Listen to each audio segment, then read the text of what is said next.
السلام علیکم ورحمۃ اللہ وبرکاتہ۔ الحمد للہ رب العالمین والصلاة والسلام علی رسولہ الکریم، اما بعد۔ اعوذ باللہ من الشیطان الرجیم، بسم اللہ الرحمن الرحیم۔ یا ایہا الذین آمنوا ادخلوا فی السلم کافہ ولا تتبعوا خطوات الشیطان انہ لکم عدو مبین۔ وقال اللہ تبارک وتعالی فی موضع آخر، یا ایہا الذین آمنوا قوا انفسکم واہلیکم نارا وقودها الناس والحجارہ۔ وقال النبی صلی اللہ علیہ وسلم، من دل علی خیر فلہ مثل اجر فاعلہ، رواہ مسلم۔ وقال النبی صلی اللہ علیہ وسلم، من رأى منکم منکرا فلیغیرہ بیدہ فإن لم یستطع فبلسانہ فإن لم یستطع فبقلبہ وذلک اضعف الایمان، رواہ مسلم۔ قابل قدر علماء کرام، قابل تعظیم اراکین مسجد ابو بکر صدیق اہل حدیث دھنورا ٹانڈا،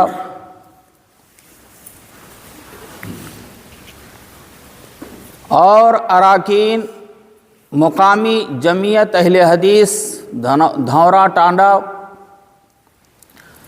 نوجوان دوستوں، بزرگوں، محترم سامعین،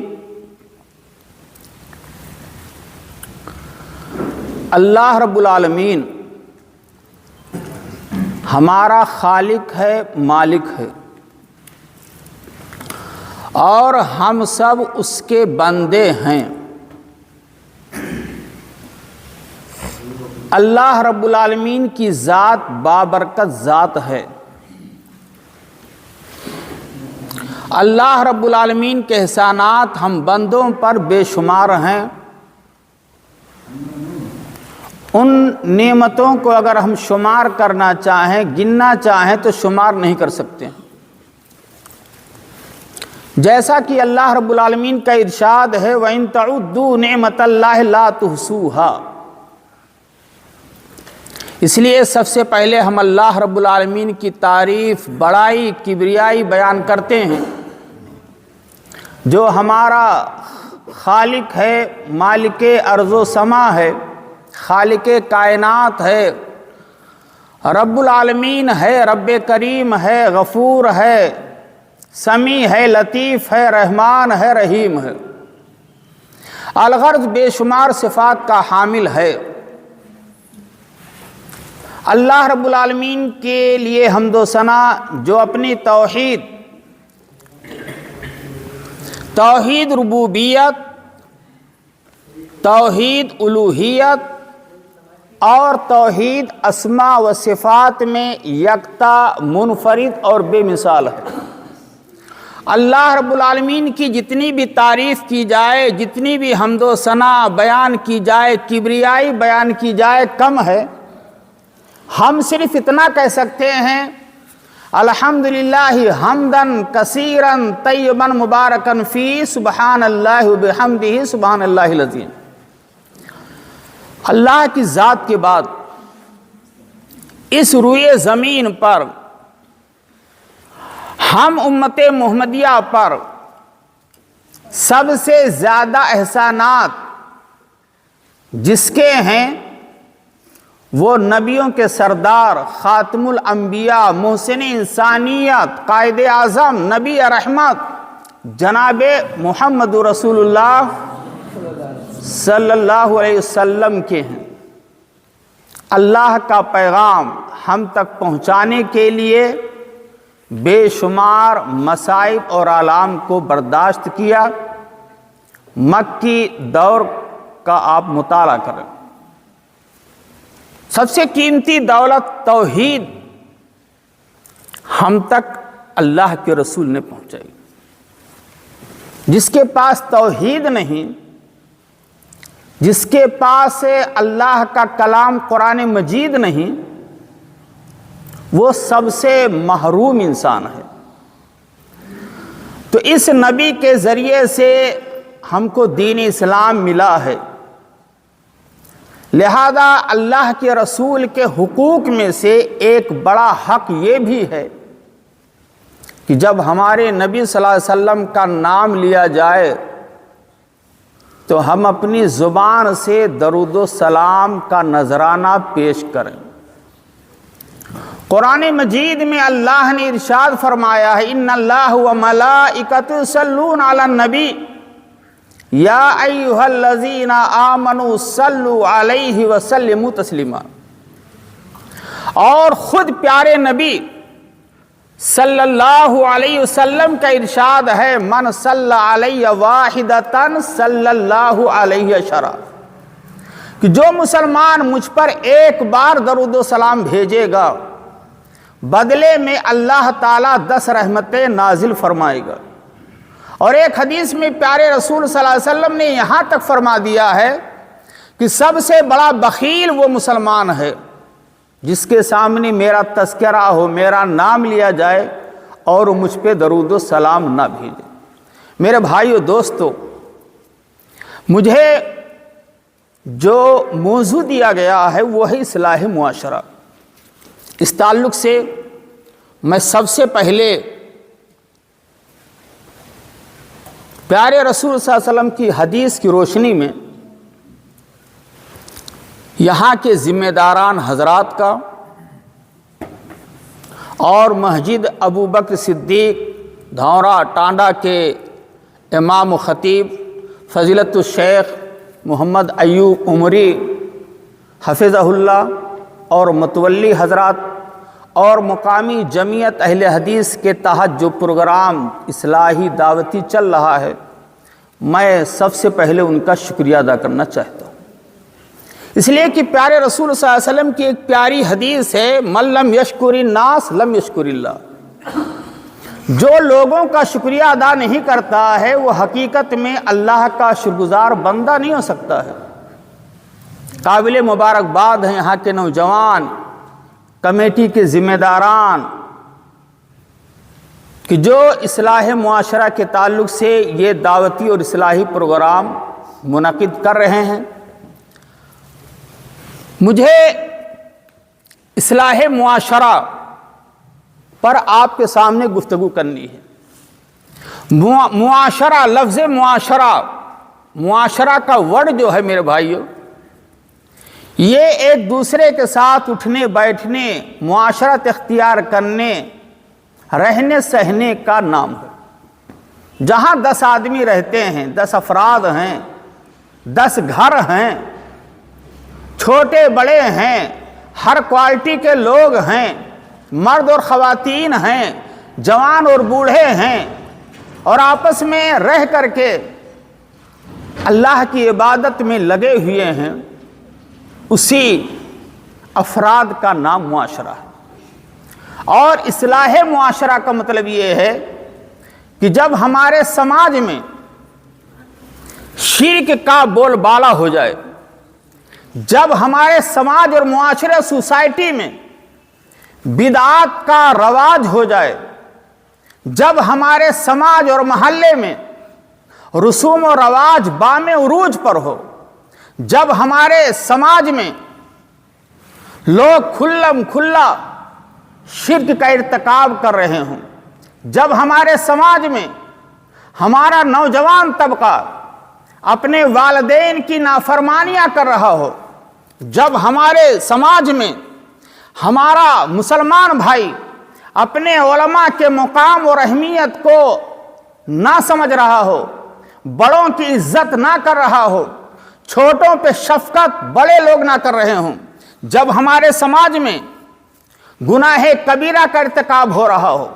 جب ہمارے سماج میں اخلاقی بیماریاں جنم لے رہی ہوں، جب ہمارا سماج زمانے جاہلیت کا سماج بن چکا ہو، جہاں پر جھوٹ بولنا فیشن بن گیا ہو، جہاں پر دوسرے مسلمان کو دھوکہ دینا ایک عام بات ہو گئی ہو، جہاں پر وعدہ خلافی ایک مسلمان کا طر امتیاز بن چکا ہو، جہاں پر دوسروں پر ظلم و زیادتی، الزام تراشی، غیبت، چغل خوری، قطع تعلق، جھوٹی گواہی اور جھوٹ بولنا جس سماج اور معاشرے کے اندر یہ ساری برائیاں پائی جا رہی ہیں، امانت میں خیانت، وعدہ خلافی، بہتان بازی، بدگمانی اور کسی کے ٹوہ میں لگنا،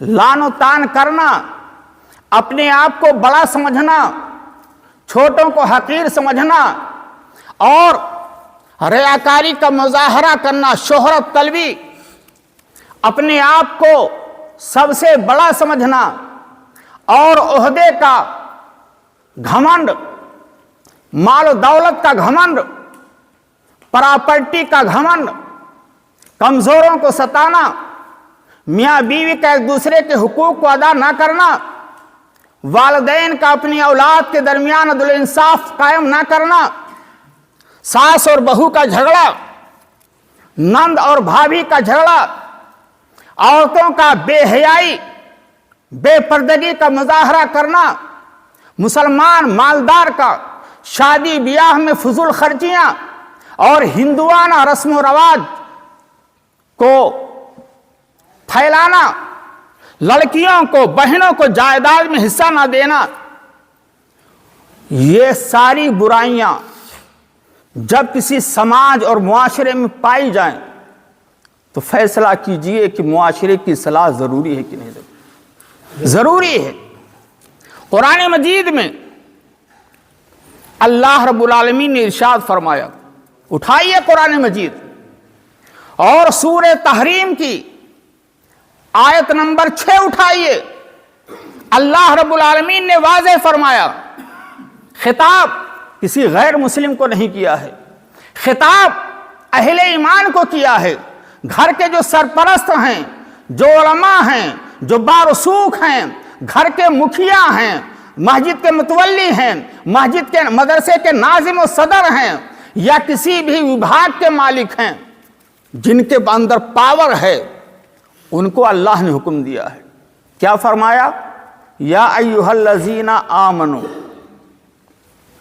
اے ایمان والو، اے ایمان لانے والو، اے مومنوں، قوا انفسکم واہلیکم نارا، اپنے آپ کو، اپنے اہل و عیال متعلقین کو، خیش و اقارب کو جہنم کی اس آگ سے بچاؤ، جہنم کی اس آگ سے بچاؤ جس کے ایندھن انسان اور پتھر ہوں گے۔ یہ آیت کریمہ ہمیں اصلاح معاشرہ کی اہمیت کو واضح کر رہی ہے اور بمانے دہل یہ بتلا رہی، یہ پیغام دے رہی ہے کہ اے قوم کے سرپرستوں، اے قوم کے نوجوانوں، اے قوم کے معمار اور رہنما علماء کرام، اے گھر کے سرپرست اور مکھیا، سوئے ہوئے ہو جاگو، اپنے آپ کو، اپنے اہل و عیال کو، متعلقین کو، معاشرے اور سماج اور محلے کے برباد لوگوں کو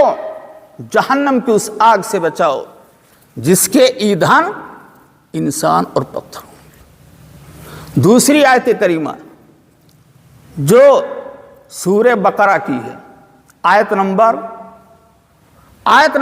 208، اللہ رب العالمین نے ارشاد فرمایا، یا ایھا الذین آمنو، اے ایمان والو، ادخلوا فی السلم کافہ، اسلام کے اندر مکمل طور پر داخل ہو جاؤ، ولا تتبعوا خطوات الشیطان، شیطان کے راستوں کی پیروی نہ کرو، یہ شیطان انہ لکم عدو مبین، شیطان تمہارا کھلا ہوا دشمن ہے۔ یہ اس آیت کریمہ میں محترم سامعین، میرے بزرگوں، نوجوان دوستوں، اللہ نے یہ فرمایا ہے کہ اے ایمان والو، اے مسلمانوں، کے بھی رہنے والے ہو، اپنے آپ کو اسلام کے اندر مکمل طور پر داخل کرو، اللہ و رسول کے احکام پر عمل کرو۔ یہ نہیں کہ آپ کی منشا کے مطابق، آپ کی چاہت کے مطابق جو شریعت کا حکم آئے وہ بہت اچھا ہے، اور جہاں مزاج کے خلاف، آپ کے خلاف جائے وہ آپ عمل کرنے کے لیے اس پر تیار نہ ہو۔ گویا کہ ہم اپنی زبان میں کہہ سکتے ہیں، اے مسلمانوں، آدھا تیتر آدھا بٹیر مت بنو، یا تو مکمل طور پر مسلمان ہو جاؤ اور اسلام کے دائرے میں داخل ہو جاؤ، جہاں اللہ و رسول کا فرمان آئے وہاں آمنا صدقنا سمعنا واطعنا، چون چرا کیلو کال کرو، چاہے آپ کا نقصان ہو جائے کوئی پرواہ نہ کرو۔ شیطان تمہارا کھلا ہوا دشمن ہے، شیطان تم کو گمراہی میں، شیطان تم کو شرک بدعات میں، شیطان تم کو رسوم و رواج میں، شیطان تم کو اخلاقی بیماریوں میں، شیطان تم کو گناہ کبیرہ میں ڈال دے گا، دلدل میں ڈال دے گا، نکل نہیں پاؤ گے۔ اس لیے یہ موضوع بڑا اہم موضوع ہے اور بہت وسیع موضوع ہے۔ میں اشارے اور کنایے میں بات کر کے اختصار کے ساتھ اپنی بات کو رکھوں گا۔ میرے بھائیو دوستو، آج معاشرے کی اصلاح ضروری ہے۔ کیوں ضروری ہے؟ نمبر ایک، اس لیے کہ ہمارے سماج میں اس روئے زمین پر سب سے خطرناک، بدبودار، کینسر کی حیثیت رکھنے والی چیز ہے وہ شرک ہے۔ ہمارے ایمان کو ختم کر رہی ہے شرک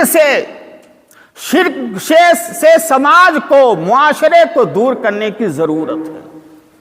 ہم غور کریں، اپنے گھروں کا جائزہ لیں، کہیں ہماری مائیں اور بہنیں ڈھونگی باباؤں کے ہاں تو نہیں جا رہی ہیں، کہیں ہمارے بچوں اور بیویوں اور خواتین اور بہوؤں کے گلے میں کہیں تعویذ اور گنڈے تو نہیں لٹک رہے ہیں۔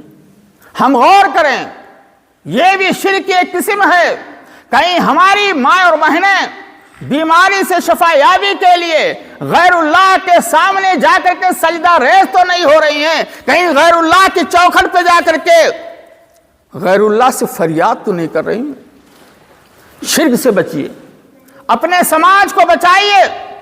اگر جائزہ لیں گے تو بہت سے ایسے اہل حدیث گھرانے ملیں گے، بہت سے ایسے اہل حدیث کے سماج اور محلے ملیں گے جہاں پر اندر گھروں میں شرک آ رہی ہے، شرک موجود ہے، کہیں پر بہوؤں کے ذریعے سے، کہیں پر اور دوسرے ذرائع سے، اور ہم مردوں کو فرصت نہیں ہے کہ گھروں کا جائزہ لیں۔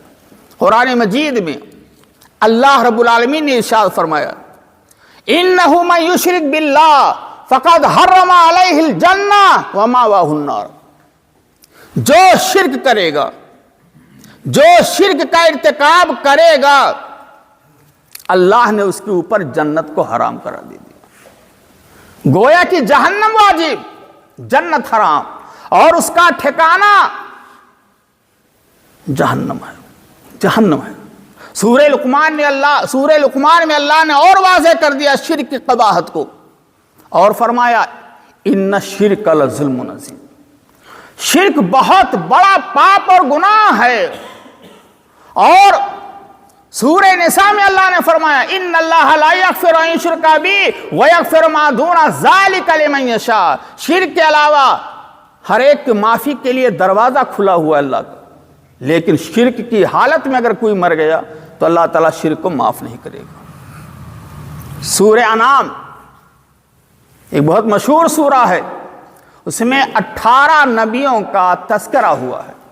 18 نبیوں کا تذکرہ ہونے کے بعد اللہ نے فرمایا وَلَوْ أَشْرَكُوا لَحَبِطَ عَنْهُمْ مَا كَانُوا يَعْمَلُونَ، اگر ان 18 نبیوں نے بھی شرک کا ارتکاب کیا تو ہم ان کے اعمال کو برباد کر دیں گے۔ اور سورہ زمر اٹھائیے، اللہ تعالیٰ نے اپنے پیارے حبیب آخری نبی رحمت العالمین کو بھی خطاب کیا اور فرمایا لَئِنْ أَشْرَكْتَ لَيَحْبَطَنَّ عَمَلُكَ، اے نبی پاک اگر آپ نے بھی شرک کا ارتکاب کیا تو آپ کا بھی عمل برباد ہو جائے گا۔ لہذا میرے بھائیو پہلا پیغام یہ ہے کہ اپنے گھروں کا جائزہ لو، اپنے خواتین کا جائزہ لو، اپنے گھروں سے، محلوں سے، سماج سے، سوسائٹی سے، معاشرے سے شرک کا بائیکاٹ کرو۔ اللہ ہمیں اس کی توفیق دے۔ آمین۔ دوسری چیز اصلاح معاشرہ کے تعلق سے سماج اور معاشرے سے بدعات کا خاتمہ کیجیے۔ طرح طرح کی بدعتیں ایجاد ہو رہی ہیں۔ کسی کا انتقال ہو جائے، اس کے گھر والے بیچارے رشتہ داروں کو، پاس پڑوس کو کھانا کھلاتے ہیں۔ 12 مہینے میں، ہر مہینے میں بدعت۔ بہت سے اہل حدیث گھرانے ایسے ہیں جن کے یہاں تعلقات بریلویوں سے ہے اور وہ بدعت وہاں سے لے کر کے آ رہے ہیں، یا بہو آئی ہے بریلوی مسلک کی یا بدعقیدہ آئی ہے، وہ آہستہ آہستہ گھروں میں بدعات کا رواج دے رہی ہے اور کسی کو فکر نہیں ہے۔ پیارے نبی نے فرمایا تھا من احدث فی امرنا ھذا ما لیس منہ فہو رد، جس نے دین اسلام کے اندر کوئی ایسی چیز ایجاد کی جس کا تعلق دین اسلام سے نہیں ہے تو وہ چیز قابل رد ہے، مردود ہے۔ بدعات سے نفرت کیجئے میرے بھائیوں، بدعات سے نفرت کیجئے، اپنے گھروں سے، محلوں سے، سوسائٹی سے بدعات کا خاتمہ کیجئے، ورنہ ہماری نیکیاں برباد ہو جائیں گی۔ اور بدعتی جو بدعت کرتا ہے وہ نیکی سمجھ کر کے کرتا ہے۔ اس لیے آپ دیکھیں گے سماج کے اندر بدعات کو چھوڑنے کے لیے کوئی تیار نہیں ہے۔ کیوں؟ اس لیے کہ وہ بدعات کو بدعت سمجھتا ہی نہیں ہے۔ آج ہمارے سماج اور معاشرے میں حال یہ ہے کہ توحید کا نام شرک اور شرک کا نام لوگوں نے توحید رکھ دیا ہے۔ سنت بدعت ہو گئی ہے اور بدعت سنت ہو گئی ہے۔ سماج کی اصلاح کے لیے تیسری چیز جو ضروری ہے وہ ہندوانہ رسم و رواج کا خاتمہ۔ آج ہم مسلمان ہیں، بہت فخر سے کہتے ہیں، اور اس پر ہم موحد ہیں، توحید والے۔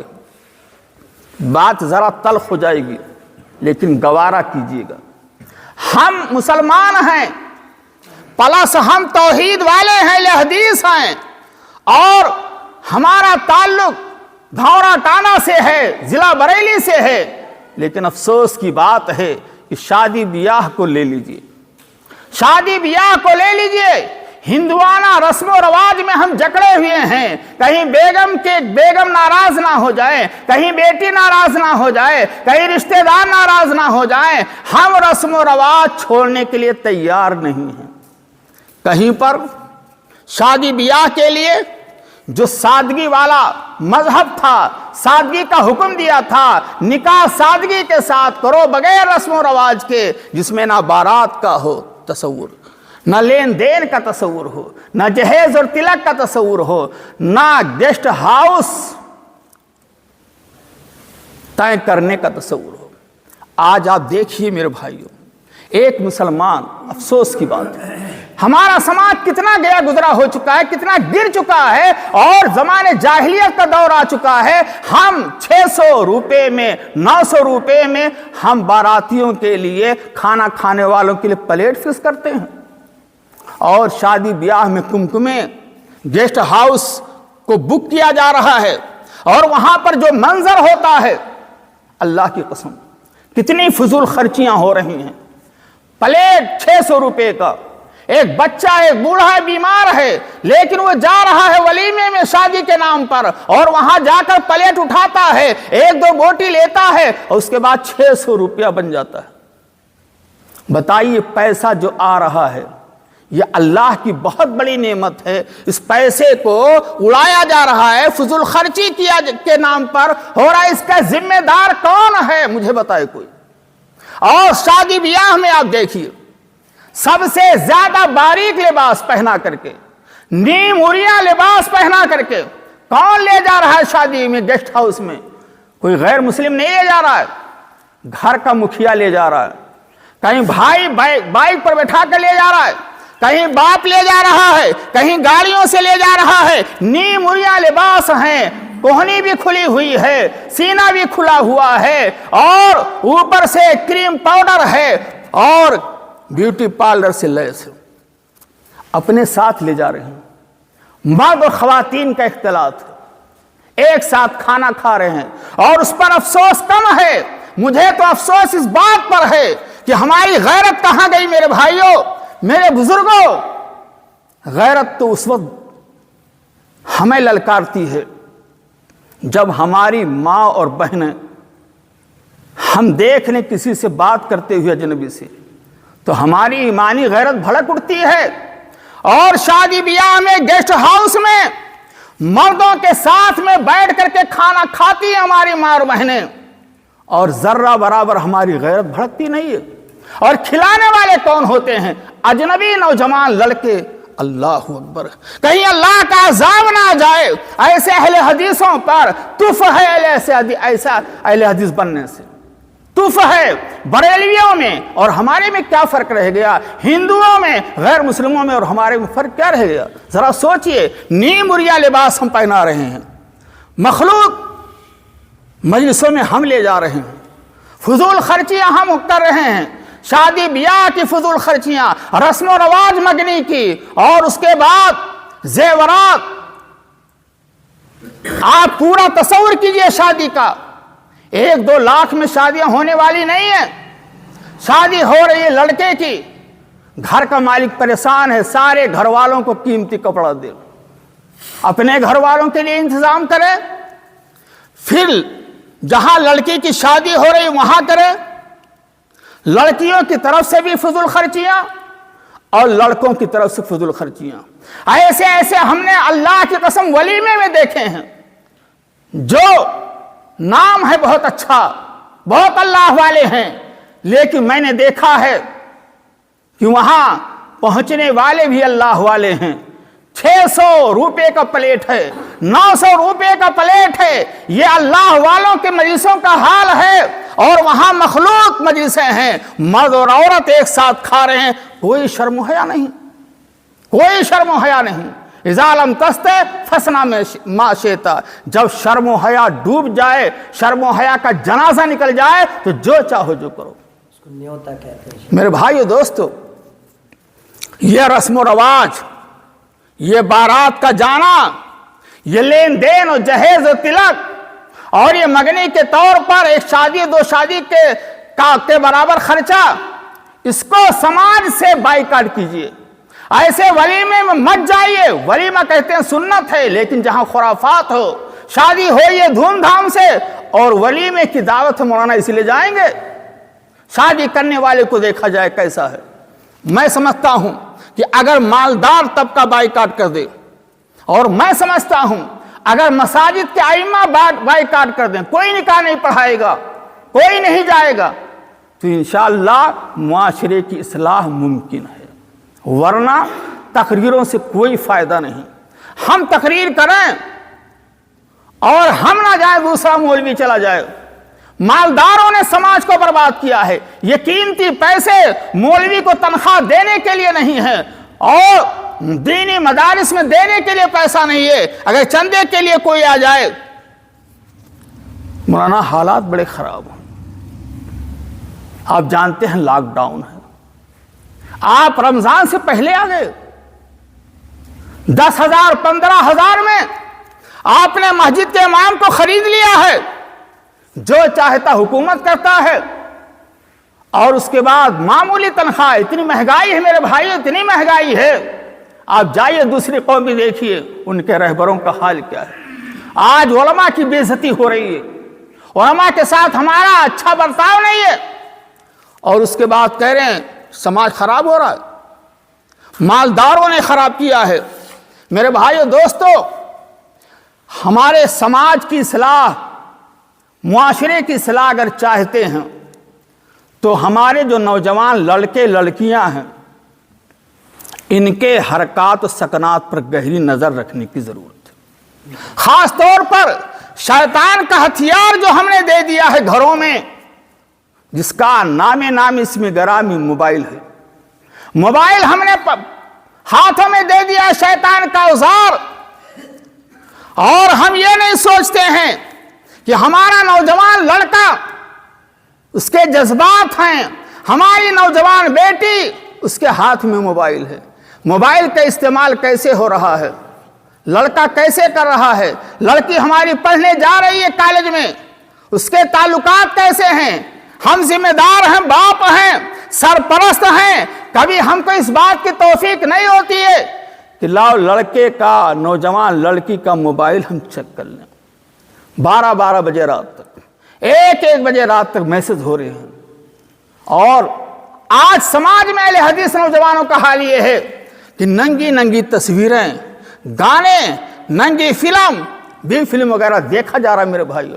کوئی پرسان حال نہیں، باپ تھکا ہوا باہر سے آ رہا ہے، کھانا کھایا، اس کو پرواہ نہیں ہے کہ لاؤ بچوں کو بلائیں، بچوں کا موبائل چیک کریں، بچی کہاں جا رہی ہے، کیا ہو رہا ہے، گھر میں 10 افراد ہیں، 10 موبائل، اور فیشن بن گیا ہے 1 سال 1 موبائل، دوسرے کمپنی کا نیا آ گیا، نیا موبائل۔ آپ کو معلوم ہے 10 ہزار، 15 ہزار، 20 25 30 ہزار، 40 ہزار قیمتی موبائل کے دیوانے۔ موبائل کے ذریعے سے عشق و محبت کی باتیں ہو رہی ہیں، موبائل کے ذریعے سے گھروں کو برباد کیا جا رہا ہے، موبائل کے ذریعے سے تعلیم کا جنازہ نکل رہا ہے، اور موبائل نے ماں باپ کی نافرمانیوں پر آمادہ کر دیا۔ آج لڑکی گھر سے بھاگ رہی ہے، لڑکا کہیں سے لا رہا ہے، کورٹ میرج کا جو سلسلہ چل رہا ہے، باپ دیکھ رہا ہے، آنکھوں سے کچھ نہیں بول رہا ہے، ماں دیکھ رہی ہے۔ ماں کا بھی بہت کردار خراب ہے میرے بھائیوں گھروں میں۔ آپ کیا سمجھتے ہیں؟ ماں کا جائزہ لیجئے، ماں دیکھ رہی ہے، بیٹی فون کر رہی ہے، ماں دیکھ رہی ہے 12 بجے رات میں فون ہو رہا ہے، ماں دیکھ رہی ہے بارجے میں گلی میں لڑکا لڑکی بات کر رہے ہیں، میسج آ رہے ہیں، لیکن توفیق نہیں ہوتی ہے کہ بولیں، ہمت نہیں ہے۔ ہمارے گھروں میں ماحول اچھا نہیں ہے۔ ضرورت اس بات کی ہے کہ اپنے نوجوان لڑکے اور لڑکیوں پر خصوصی نظر رکھیں، اور یاد رکھیے گا آنکھوں کا بھی زنا ہوتا ہے، کانوں کا بھی زنا ہوتا ہے۔ اگر ہم موبائل میں لیل لگا کر کے گانے سنیں گے تو کانوں کا زنا ہے، اور ننگی فلم، ننگی تصویریں اور اجنبی عورتوں پہ نگاہ ڈال کر کے ٹکٹکی باندھ کر کے دیکھیں گے تو آنکھوں کا زنا ہے، اور بٹن دبا دبا کر کے عیب کھولیں گے تو یہ ہاتھ کا زنا ہے، اور کسی سے رابطے کے لیے ہم قدم بڑھائیں گے تو یہ پیر کا زنا ہے۔ غلط سوچنا، غلط دیکھنا، غلط سننا، یہ آنکھ کان کا زنا ہے، اور غلط بولنا زبان کا زنا ہے۔ میرے بھائیوں، میرے نوجوان دوستوں، میں پیغام دینا چاہتا ہوں کہ اس پر کنٹرول کرو۔ پیارے نبی نے فرمایا تھا کہ مجھے جو 6 چیزوں کی ضمانت دے دیں، میں اس کے لیے دنیا میں جنت کی ضمانت دیتا ہوں۔ جب بات کرو تو سچ بولو، جب وعدہ کرو تو وعدے کو پورا کرو، امانت میں خیانت نہ کرو، امانت کو ادا کر دو، راستے سے گزرو تو اپنی نگاہ کو نیچی کر کے گزرو، نگاہ پست رکھو، غلط نگاہ کسی اجنبی خاتون لڑکی پہ نہ ڈالو، اپنے شرمگاہ کی حفاظت کرو، اور کسی کو ناحق ظلماً ایک تھپڑ نہ مارو۔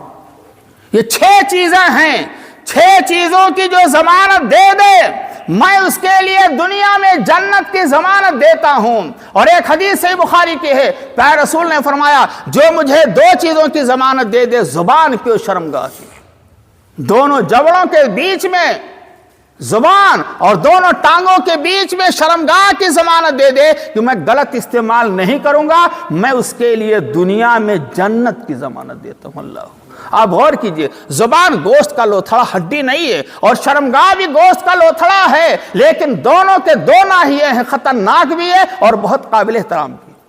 آپ استعمال کیسے کرتے ہیں یہ آپ کے اوپر ہے۔ آج ہمارے سماج کے اندر ہم اصلاح چاہتے ہیں تو ضرورت اس بات کی ہے، والدین کے لیے ضروری ہے کہ اولاد کے درمیان انصاف کریں۔ آج بڑے کے ساتھ کچھ اور، چھوٹے بچے کے ساتھ بھیا ہے کچھ اور، بیٹیوں کے ساتھ ہمارا برتاؤ کچھ اور۔ اللہ کے رسول نے فرمایا اعدلوا بین اولادکم، کچھ لاؤ دو عدل و انصاف کے ساتھ، 10 روپیہ دینا سب کو دو، کچھ دینا ہے کھانے پینے کی سب کو دو۔ اور نعمان ابن بشیر بیان کرتے ہیں کہ اللہ کے رسول صلی اللہ علیہ وسلم کے پاس ہمارے والد آئے اور کہا کہ میں اپنے بچے کو کچھ دینا چاہتا ہوں نعمان کو، اور میں آپ کو گواہ بنانا چاہتا ہوں۔ اللہ کے رسول نے کہا کہ کتنے بچے ہیں؟ سب کو دیے ہو؟ کہا نہیں۔ کہا میں ایسے ظلم پر گواہ نہیں بن سکتا، میں پیغام دینا چاہتا ہوں، اٹھو میرے بزرگوں، گھر کے مکھیا، سرپرستوں، والدین کی حیثیت سے رہنے والوں، اپنے گھروں میں عدل انصاف قائم کرو، گھروں میں عدل انصاف قائم کرو۔ آپ کی بیٹی بیٹی ہے اور دوسرے کی بیٹی بہو بن کر کے آ جائے تو آپ کی بیٹی نہیں ہے۔ بہو کے لیے کچھ اور برتاؤ اور اپنی بیٹی کے لیے کچھ اور برتاؤ۔ میں ماں کو بھی پیغام دینا چاہتا ہوں جو ساس کی حیثیت سے ہیں، آپ کی بیٹی پر ظلم ہو تو آپ آگ بگولا ہو جائیں، اور بہو پر ظلم ہو تو آپ کچھ نہ ایمان نہ جائے۔ بہوؤں کے ساتھ ساس بہو کا جھگڑا مشہور ہے، کیوں؟ ہر ایک کا دائرہ ہے، دائرے میں رہو، ہر ایک کے حقوق ہیں، حقوق ادا کرنے کی کوشش کرو۔ تلک حدود اللہ فلا تعتدوها۔ لہذا میں پیغام دینا چاہتا ہوں کہ معاشرے کی اصلاح اگر چاہتے ہیں تو عدل و انصاف کیجئے، اولاد کے درمیان لڑکا اور لڑکی میں تمیز نہ کیجئے، اپنی بیٹی اور بہو میں تمیز نہ کیجئے۔ اللہ اس کی توفیق دے۔ معاشرے کی اصلاح کے لیے بھی ضروری ہے کہ ہمارے پاس جو چیزیں امانت ہیں ہم امانتوں میں خیانت نہ کریں۔ آنکھ، کان، ہاتھ، پیر، یہ اللہ کی طرف سے عطا کردہ نعمتیں ہیں، امانت ہیں۔ ہماری اولاد ہمارے پاس امانت ہے۔ اگر ہم نوجوان بچیوں کو بے پردہ بازاروں میں جانے دیں گے، بغیر محرم کے جانے دیں گے، عورتوں کے ذریعے سے گھومیں گی بازار، مینا بازار میں اور بحیلی میں، بریلی میں، جب چاہیں گی جہاں چاہیں گی، اور کوئی روک ٹوک کرنے والا نہیں ہوگا، تو یہ سمجھ لیجئے میرے بھائیو کہ کیا ہے، یہ ہمارے پاس اللہ نے امانت دی ہے اولاد، ہم اولاد کے حقوق کو ادا نہیں کر رہے ہیں، اور قیامت کے دن والدین سے اولاد کے تعلق سے دو سوال ہوگا۔ ابھی آپ نماز کی اہمیت پر تقریر سن رہے تھے، شیخ کا بہت جامع خطاب تھا۔ آپ دیکھیے، باپ نماز پڑھتا ہے، بیٹی نماز نہیں پڑھ رہی، بیٹا نماز نہیں پڑھتا، بہو نماز پڑھتی ہے، گھر کے سارے لوگ بے نمازی ہیں، اولاد کما رہی ہے، کوئی پرواہ نہیں۔ میرے بھائیو، اگر ہم چاہتے ہیں کہ معاشرہ صحیح ہو تو اپنے گھر کی عورتوں پہ لگام لگائیے۔ معاملہ کیا ہے، باہر ہم شیر ہیں اور جیسے اپنے گھر کے اندر جاتے ہیں سلنڈر ہو جاتے ہیں۔ مولانا کیا بتائیں، وہ بیگم صاحبہ تیار نہیں۔ بیگم صاحبہ کہیں گی تم نماز پڑھیں گے، بیگم صاحبہ کہیں گی تو شادی میں سنت کے مطابق ہوگی، ورنہ نہیں ہوگی۔ یہ بیگمات نے، خواتین اسلام جن کو کہا جاتا ہے، جن کو بناتے ہوا کہا جاتا ہے، اللہ کی قسم انہوں نے سماج کو برباد کیا۔ ان پر تقریر کرانے کی ضرورت ہے۔ محلے محلے خواتین کو سدھاریے۔ بدعقیدگی، یہ رسم و رواج، تھوڑا سا ہے بیٹی کو اور دے دیں، تھوڑا سا یہ دے دیں داماد کو، یہ دے دیں وہ دے دیں، یہی رسم و رواج عورتوں سے چل رہا۔ اور سماج کو اگر صحیح کرنا چاہتے ہیں تو ضروری ہے کہ سود خوری سے بچیے۔ آج بینکوں کے ایجنٹ ہمارے اور آپ کے پاس طرح طرح کے لالچ دے کر کے یہ کر لو، یہ لون لے لو، یہ فیکٹری لگا لو، یہ کارخانہ لگاؤ، کامیاب ہو جاؤ گے۔ آج اہل حدیث ہونے کے باوجود میں کہنا چاہتا ہوں، اور حق بات کہنی چاہیے، سود خوری کا رواج آپ کے مغربی یو پی میں اور جگہوں کے بنسبت زیادہ ہے۔ آپ کارخانے دیکھ لیجئے، ایک ایک کروڑ کے کارخانے لگے ہوئے ہیں، میل لگے ہوئے ہیں، میل کے جو کارخانے ہیں، یہ کارخانے ویسے نہیں لگے ہیں، کہیں بیوی کے جو زیورات ہیں، یہ زیورات بینکوں میں جمع کر کے لون لیے جا رہے ہیں، اور ایک ایک کروڑ 50-50 لاکھ کے لا کر کے کارخانے لگ رہے ہیں، اور اس کے بعد آمدنی ہو رہی ہے۔ اب بتائیے کہ کمائی حرام،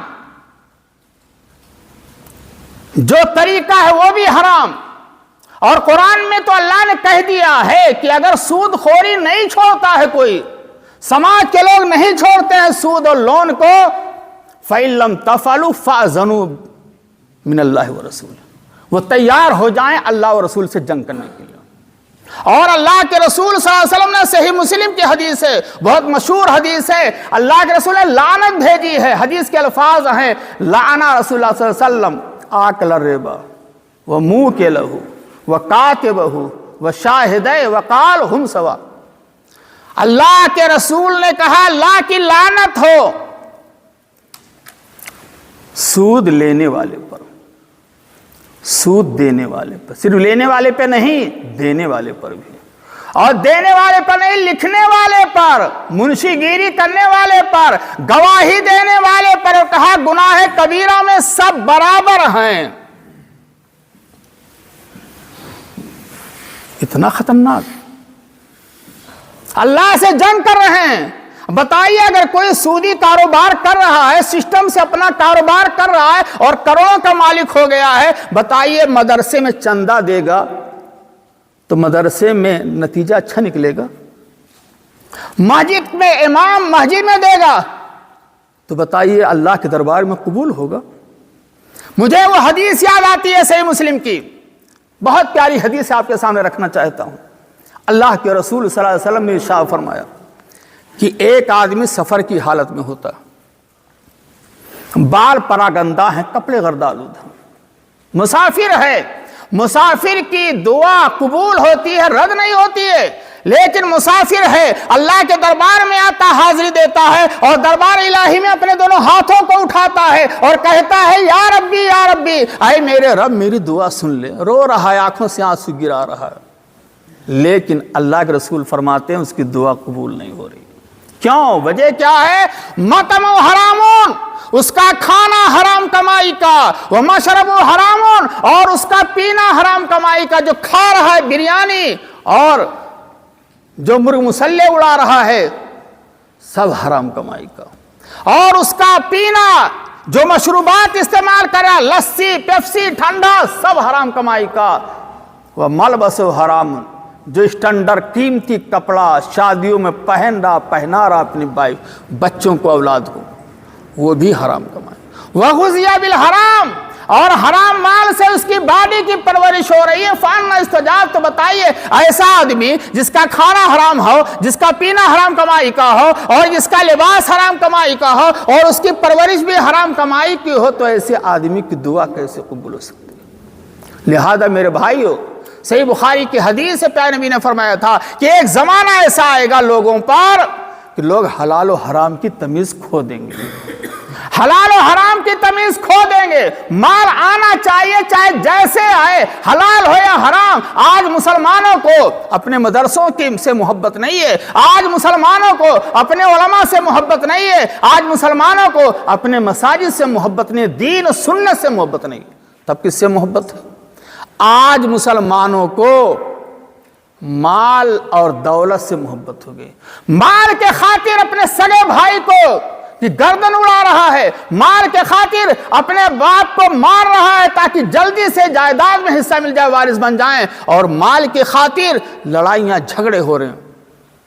سماج کی اصلاح چاہتے ہیں تو کسی کی پراپرٹی اور جائیداد پر ناجائز قبضہ نہ کیجیے۔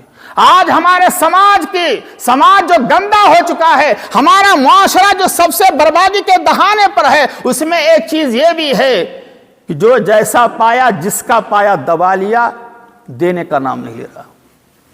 مالدار حضرات غریب پڑوسی کی جائیداد ہڑپ کیے ہوئے، سگا بھائی اپنے کمزور بھائی کے حصے کو ہڑپ کیے ہوئے ہے، کوئی زبردستی پراپرٹی پہ قبضہ کیے ہوئے ہے، کوئی ایک بالش بڑھائے ہوئے ہے۔ ایسے لوگوں کو میں پیغام دینا چاہتا ہوں، پیارے رسول کی حدیث ہے، صحیح مسلم کی حدیث ہے، اتقوا الظلم فإن الظلم ظلمات یوم القیامہ۔ اے لوگوں، دوسروں پر ناحق ظلم کرنے سے اپنے آپ کو بچاؤ، ظلم و زیادتی سے، دوسرے کا حق ہڑپ کرنے سے بچاؤ۔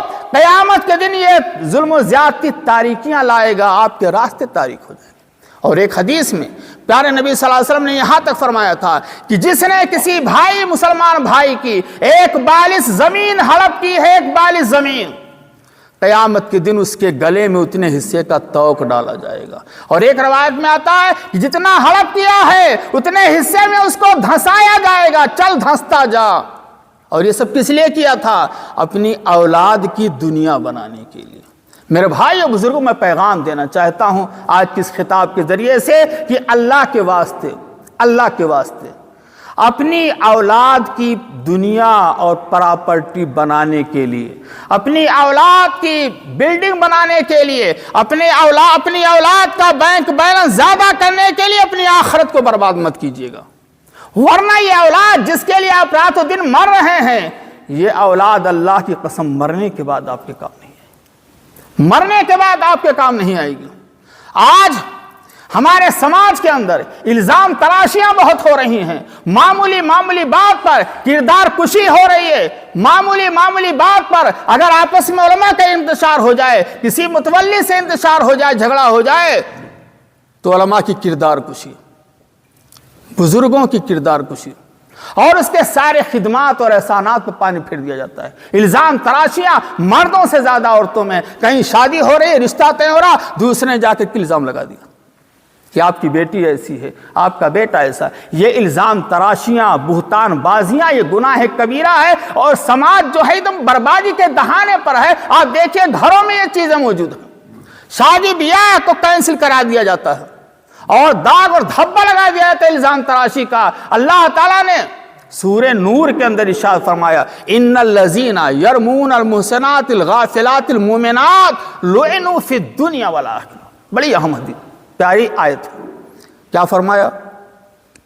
جو لوگ پاک دامن بھولی بھالی مومنہ عورتوں پہ الزام تراشی کرتے ہیں، بہتان لگاتے ہیں، لعنوا فی الدنیا والآخرہ، ایسے الزام تراشی کرنے والے مرد ہوں یا عورت، بوڑھے ہوں یا جوان، کوئی بھی ہو، دنیا اور آخرت میں ملعون ہے۔ اللہ اپنی رحمت سے ان کو دور کیے ہوئے۔ ملعون کا معنی سمجھتے ہیں؟ اللہ کی نظروں میں گئے، اب کسی کام کے نہیں، اور ان کے لیے دردناک عذاب ہے آخرت۔ اس لیے اپنے گھر کی عورتوں کو سمجھائیے۔ اگر آپ سماج اور معاشرہ صحیح کرنا چاہتے ہیں میرے بھائیو بزرگوں، تو اپنے گھر کی عورتوں کو سمجھائیے کہ زبان پہ لگام رکھا۔ حدیث میں آتا ہے کہ جسم کے سارے اعضاء زبان سے پناہ مانگتے ہیں، صبح ہوتی کہتے ہیں زبان تو صحیح رہا، اگر تو صحیح رہے گی تو ہم بھی صحیح رہیں گے، اگر تو ٹیڑھی ہو گئی تو ہم بھی ٹیڑھے ہو جائیں گے۔ آپ گالی دے کر کے دیکھیے، آج ہمارے سماج میں معمولی بات پر گالیاں ہو رہی ہیں۔ حاجی ہیں، نمازی ہیں، پہلی سب میں موجود ہیں، معمولی باتوں پر تیری ماں، تیری بہن، ایسی تیسی ویسی جیسی کرتے ہیں، زبانوں پر کوئی لگام نہیں۔ ابھی تک عزت تھی، معمولی بات سے ناراض ہو گئے، عزت سب داغ میں لگ جاتی ہے، دھبے لگ جاتے ہیں، گالیاں دیتے ہیں۔ اور حدیث میں آتا ہے سباب المسلم فسوق و قتالہ کفر، مسلمان کو گالی دینا فسق و فجور و نافرمانی کا کام ہے، اور ناحق قتل کرنا کفر کا کام ہے۔ اور حدیث میں پیارے نبی نے یہاں تک فرمایا، حدیث ہے صحیح مسلم کی، کہ گناہ کبیرہ میں سے ایک گناہ یہ بھی ہے کہ انسان اپنے ماں باپ کو گالی دے۔ صحابہ کرام نے کہا کہ اللہ کے رسول، یہ کیسے ہو سکتا ہے کہ کوئی لڑکا لڑکی اولاد اپنے ماں باپ کو گالی دے؟ نبی صلی اللہ علیہ وسلم کے زمانے میں عہد رسالت میں تصور ہی نہیں تھا اپنے والدین کو گالی دینا، اور آج لڑکے کو ٹوکا جاتا ہے کہ بیٹے نہیں جانا ہے باہر، بیٹے موبائل نہیں استعمال کرنا ہے، بیٹے مغرب سے پہلے گھر آ جانا ہے، بیٹا نافرمانی کر رہا ہے۔